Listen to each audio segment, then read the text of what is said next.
ఏంటి? దేని గురించి 3 పెన్సిల్? స్కూల్కి వెళ్తున్నావా? నువ్వు ఎప్పుడు స్కూల్కి వెళ్ళా?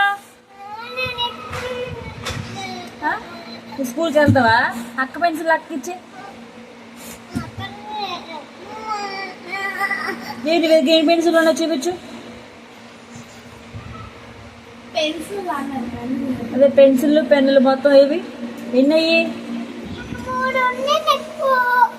3 ఉంటే మరి అక్క ఏం రాసుకుంటుంది? డాడీకి పిలు శ్రావణి, బాబాయ్కి పిలు. వద్దా? వద్దని కుదురుగా ఉండాలి కదా నువ్వు. వద్దు అన్నప్పుడు కుదురుగా ఉండాలి కదా. దాని పెన్సిల్ దానికి ఇచ్చే, పెన్ దానికి ఇచ్చే. నువ్వు స్కూల్కి వెళ్తావు కదా, అప్పుడు డాడీ కొంటాడు నీకు. 3 పెన్సిల్ అంటదేటమ్మా. అన్ని పెన్సిల్ ఉంచుకొని. సరే నేనే కొండలు అక్కిచ్చే. నీకు అదే కావాలా? బాబాయ్ని పిలిచి రావని.